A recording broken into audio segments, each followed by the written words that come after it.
video en tlon han comment hal got lo la a chan chu mi video wa an comment ang khan helaya kan comment ve khek lo ti khe ta tha why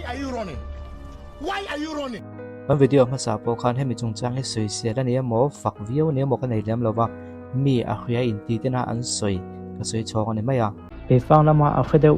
ho nan soi dan ton tu mai ka kon soi do na mi panhe khat soi mai ni a amai ko chu ko oi zong tak me da do dan soi ka ng lem lo wa ko khana khata loi de chu anin khachim them tu ka ngai tai la ma se comment tren khat kan chiao chuanin ka lo soi sel ta view em mani o tin ka video ka en len le pha ma se khang ho khang ka video en lem lo win in comment top tin a zo ka nei thil kha chiang mang lo wa po siam pop pop hian mi ngai tu na khoi koi theyang che in kan video en lem lo wa in comment pop pop hian in mi ngai tu na khoi koi ve thei tho ti kha lo khret te la tho me ti chuan le hetiam video kan siam hian in tum pakhat kan ne chu a kha chiang zok ten comment lama an kon comment ang ti hi kan tum pakhat an thrin ani ma se comment ka than chianga kha chiang in ti tak tak ma se soi chiang thei chuang si lo kha chiang in ti rangot khan tam ang renga ma se chung jinga chon thren khat kha chiang in ti sat liangot lowa thil ni phungon comment tel kan tum tak kon ti lo tin khan om boka mana chuan hetiang hi ni lo akal pa ngai theya ko thran om lama po azin fe fo thrin tun nuwa chian lo chong nuwa po ko thran om ke nga tin akal thrina lio theya po chuang du lo an ti tin heti chung hian a ve wak ve ranga chutin ni lo se khisel na tur zok tia lang media tong hi chuan in dem mai ol ve po ko ne ron tia hei hi chuan in a chan chin chiang zok in ron sui belat le min beng ativak deuh hlek tin ani hian a khre chen mel veu bok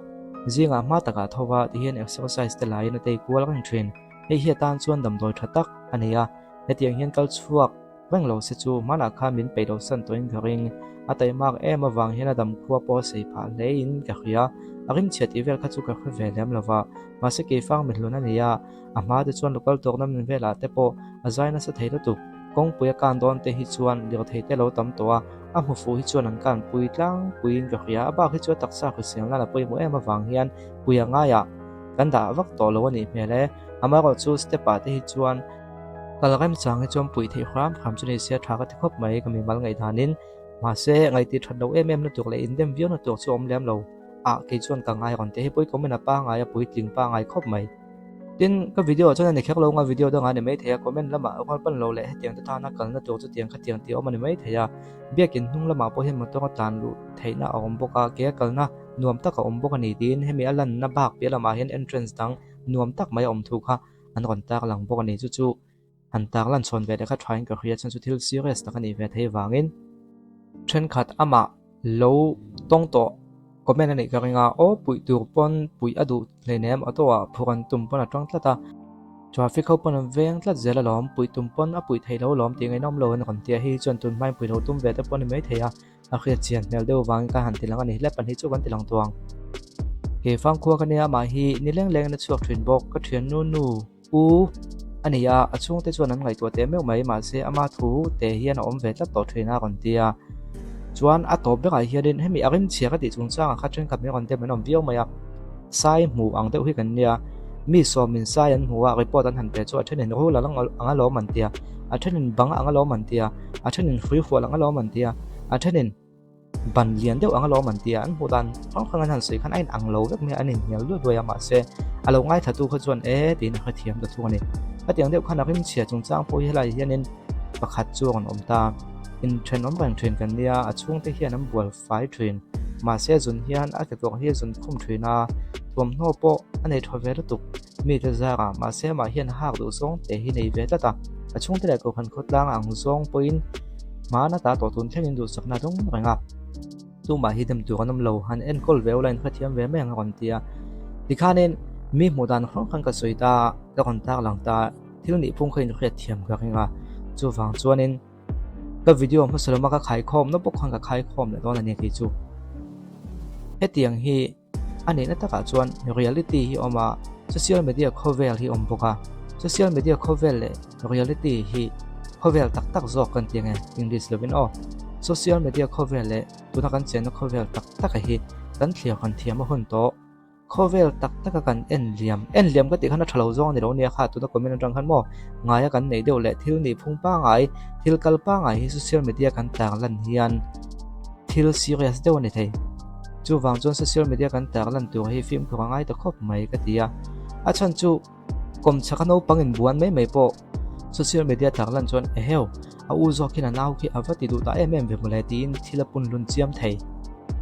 khovel tak le social media khovel hi chu no pang nu le pa ten henan zual ko wang deuh hinia thil thleng pa ngai po hi no pang nu le pa ten henan zual ko chuan an zual ko wa nu le pa ten an lo tran phei chuanin a bo wa pun lun hlut theia chu tiang deuh chu ni chu wang chuan social media khovela chuanin thil hi ani lo zong hin le ni ve deuh si hianin alan dan hi dang dei theia ma se thil thleng pa ngai khovela kan nun pa ngai a chuanin thil pa ngai kan chu ani tho si ni chumi chen na chu ka tong thu wa chu suwa kong si ga baldewin han ti mela thom no tha nei lem lo vin ti zok te hang mi pakhatin ice cream lo zuwa kan bazara kan kal pel lu me ni lo zuwa ni mo kan ti mai ma se kha me khim bi ka kha phone in la tai da ti hianin ama chop focus kan la tai lang chuanin social media pholang lang chuanin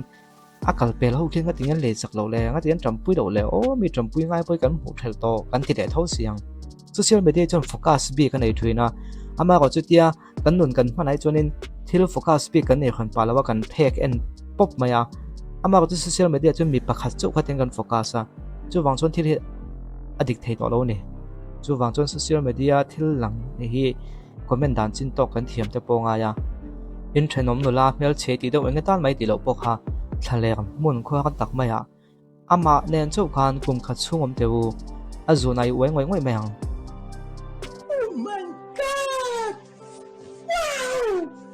chu tiang deuh chu ni social media chon focus bi kan ei thuina chu wang chuanin social media tang ngai dan siam hi chu a thiam dan chin tok nei ngai dan siam thiam dan chin tok nei ngai ti hi kan in zio tiang na satangai khop mai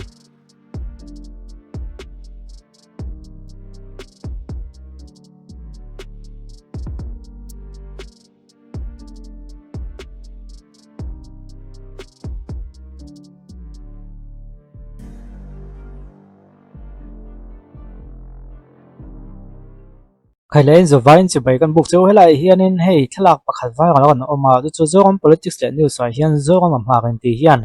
do tani chuan cyber laba min transfer mai ro se on tin bi chen na pa tu an kon tia pakhat na dal du ma hi nula le zu du takani a kon ti panhina chon te ma hi che pom wanga ho sa ne on ti le boka pathumna chuan bengeli hi silonga le kha kan zirlai chuan mi ho so ho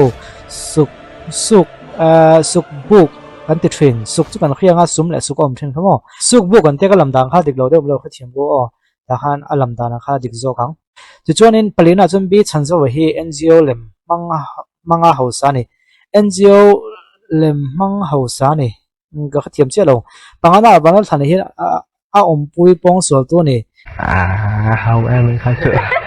ka soi hi dik vek chu tiang kha tiang a kon tia a uang pani se he a uang ani ti lan thei thoma ko chu ki a chau khop me do ni chu sai bakla ma min transfer me ko se ti a kon post boka ti chuanin hei hi ending e zpm ho hen don sunong o ko ti chan chu angai om ver yo maya ti chuanin helai hianin hei lo en phatang o helai hianin an ngoi tamai mai lo ni enge nen ti lo en lok teang ni kan ding hlo yang amo ni kan soi ding hei social media zoram politics ye hianin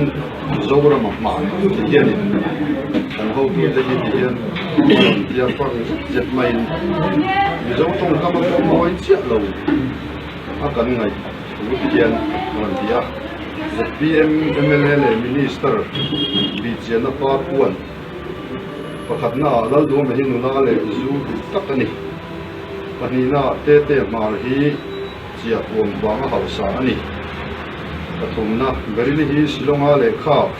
kan jing lai chuan mi hausa ho su bu kan ti thi ite ko bi chan zo hi NGO lem manga hausa ni ite kuman lal hlan hi a om pui pong so tu ni ite hi social media hen lo da chiam maya chu wang chuanin kan police chuan om tak te hian zora ma yang post tu hi min chui chua sak turin kan ngel chawni